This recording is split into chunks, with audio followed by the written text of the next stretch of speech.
Welcome to the deep dive. Today we're looking at something really interesting from OpenAI. It's their new study mode for ChatGPT. And what really caught my eye here isn't just, another AI feature. It feels like they're genuinely trying to shift how learning happens, moving past just getting quick answers to really understanding things. We're basing this on OpenAI's own announcement about it. So our mission today, let's unpack what study mode actually is, how it functions, and maybe think about what it signals for AI in education down the road. Okay, let's get into it. So, at its heart, what makes study mode different? If I just ask ChatGPT a question normally, how is this mode fundamentally changing that interaction? How does it guide you, like you said, step by step, rather than just, boom, here's the answer? Yeah, that's the key distinction. Think of it for homework help or prepping for an exam or even just, poking around a new subject you're curious about. But the really fascinating part is the why. They built it this way. It wasn't an accident. They specifically built it with custom instructions. And get this, they worked with actual teachers, scientists, and pedagogy experts. Pedagogy experts, people who study teaching itself. Okay. Exactly. And their main goal, they stated it clearly, was instead of doing the work for them, study mode encourages students to think critically about their learning, Right. which feeds directly into that bigger aim, deeper understanding, not just surface level answers. That feels like a significant shift. That focus on critical thinking is huge. Mhm. So how did they actually engineer it to make you think? What are the specific features doing that work? It boils down to a few clever design choices. First up, interactive prompts. Okay. It uses things like Socratic questioning. So instead of answers, it asks you questions, guiding questions. Ah, like a tutor would. Precisely. Plus hints and little nudges to get you reflecting on your own thinking. It pushes you towards the discovery. That Socratic method approach is really powerful. It forces active engagement, which, let's be honest, a lot of digital learning kind of misses. What else is in the toolkit? Well, building on that, you've got scaffolded responses. Scaffolding, like building blocks. Sort of, yeah.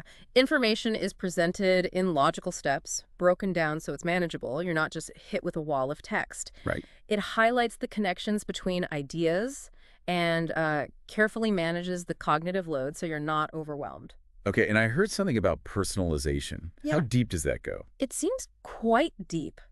Personalized support means it adapts the lesson based on your specific skill level, judging from your questions and your previous chats. So it learns how I learn. That's the idea. Like Right. a good human tutor, if you're stuck, it tries a different angle. And then there are knowledge checks built in. Wheezes. Quizzes, open-ended questions, ways to track if you're actually getting it and retaining it. Plus, it's super flexible. You can just toggle study mode on or off right in the middle of a chat. And, they tested this with college students early on. Their feedback is pretty telling. Oh, yeah. What do they say? One student, Noah Campbell, called it a live 24/7 all-knowing office hours. Huh. I wish I'd had that. Right. Another, Caleb Massey, liked how it could break down dense material into clear, well-paced explanations.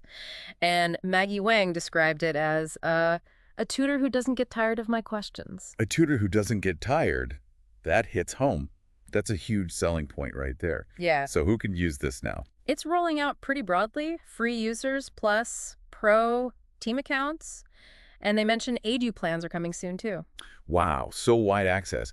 And it works across different subjects like complex stuff, game theory, or maths. Yeah, they mentioned its versatility for fields like that, which does raise questions, about ensuring quality across such diverse and, frankly, difficult topics. And OpenAI acknowledges that. They're positioning this as just the beginning, a first step. What's next then? They're talking about improvements like clearer visualizations, which would be huge for complex stuff. Also, better goal setting, tracking your progress over time, and even deeper personalization. They're also involved in ongoing research, like through Stanford's Accelerator for Learning. It connects to this bigger picture of AI's potential role in education globally, making it more accessible. Right, democratizing personalized learning support maybe. So wrapping this up, what's the big takeaway for you listening right now? It seems ChatGPT study mode is really aiming to shift AI from being just an answer machine to more of an interactive learning partner. The focus is really on the how of learning, not just the what. Yeah, and maybe the thought to leave with is this. Consider how a tool like this, if it evolves well, could fundamentally reshape the learning experience for millions, making truly personalized education potentially more accessible across the globe than it's ever been before. What might that look like?